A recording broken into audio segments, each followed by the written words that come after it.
Bienvenue à ce rendez-vous de l'actualité africaine sur TOTV Africa. Le ministre des Affaires étrangères du Tchad, Abderrahmane Goulamala, a brisé le silence suite au discours du président Macron du 6 janvier 2025.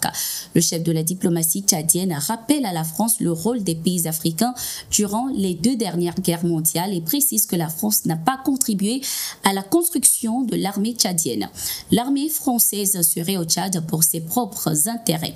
La France n'a jamais doté l'armée tchadienne de manière significative ni contribué à son développement structurel. En 60 ans de présence, marquée par des guerres civiles, des rébellions et une instabilité politique prolongée, la contribution française a souvent été limitée à des intérêts stratégiques propres sans véritable impact durable pour le développement du peuple tchadien, a-t-il laissé entendre.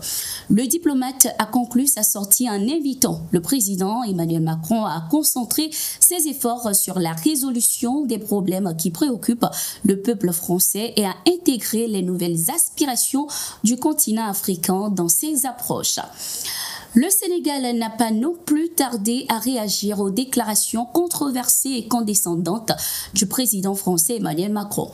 Le premier ministre sénégalais Ousmane Sonko, dans une réponse sèche, a démenti les propos du président français sur l'initiative de la fermeture des bases étrangères par la France sur le continent.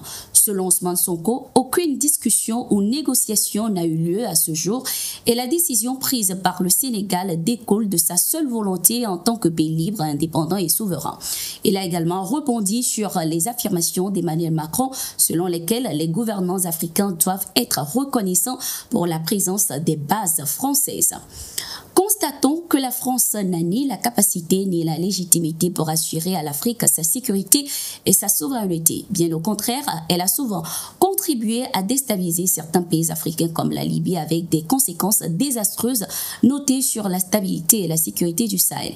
C'est enfin le lieu de rappeler au président Macron que si les soldats africains, quels que soient mobilisés de force, maltraités et finalement trahis, ne s'étaient pas déployés lors de la dernière guerre mondiale ou de la deuxième guerre mondiale pour défendre la France, celle-ci serait peut-être aujourd'hui encore allemande, a-t-il indiqué. Ces déclarations faites par le président Emmanuel Macron le 6 janvier 2025 sur les gouvernements africains continuent de faire couler beaucoup d'encre. Elles interviennent à un moment où le continent africain, surtout dans ses anciennes colonies, la France est en pleine déchéance. Elles viennent ainsi renforcer le sentiment de souveraineté des peuples africains qui, depuis ces dernières années, réclament une souveraineté parfaite à travers des partenariats diversifiés et gagnant-gagnant. Direction la Guinée-Conakry, le président déchu Alpha Condé veut faire un grand retour sur la scène politique. Dans une vidéo publiée ce 5 janvier 2025, l'ancien président a appelé à un soulèvement de l'armée contre le régime de Mamadi Doumbouya. Absent de la scène publique depuis le 12 septembre 2024, l'homme de 86 ans a ainsi invité l'armée guinéenne et la population à prendre leurs responsabilités en se débarrassant, selon lui, des narcotrafiquants qui ont usurpé le pouvoir en massacrant massivement le peuple. Suivant. Je m'adresse à vous en tant que chef suprême des armées. Aujourd'hui, vous êtes devant l'histoire. Les forces vives ont appelé le peuple guinéen à se débarrasser des narcotrafiquants qui ont usurpé le pouvoir en massacrant massivement le peuple. Vous avez le choix. Ou vous mettre au service des narcotrafiquants et massacrer le peuple et tomber dans la poubelle de l'histoire, ou être fidèle à votre tradition de vous mettre aux côtés du peuple pour nous débarrasser des narcotrafiquants. Pour les forces armées guinéennes, la défense de la patrie et du peuple n'a pas de prix.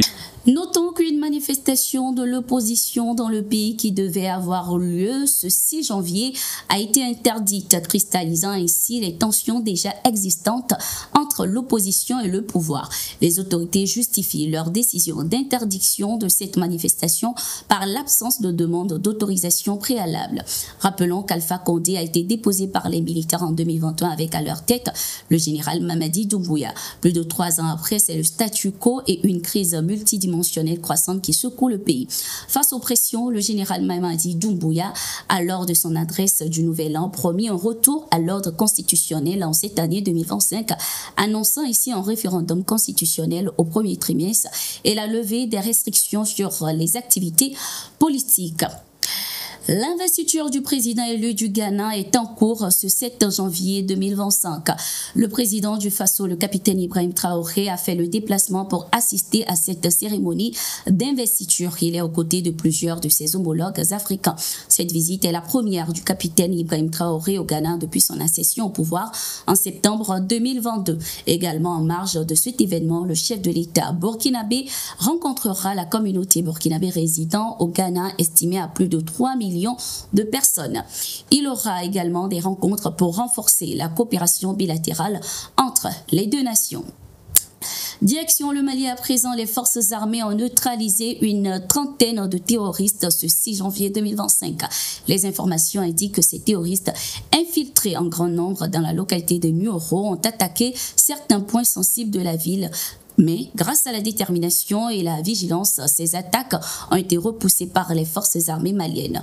Lors de l'opération, plusieurs matériels des assaillants, dont 19 pistolets, mitrailleurs, des AK-47 et 3 mitrailleuses PKM, un lance-roquettes anti-char, entre autres, ont été récupérés.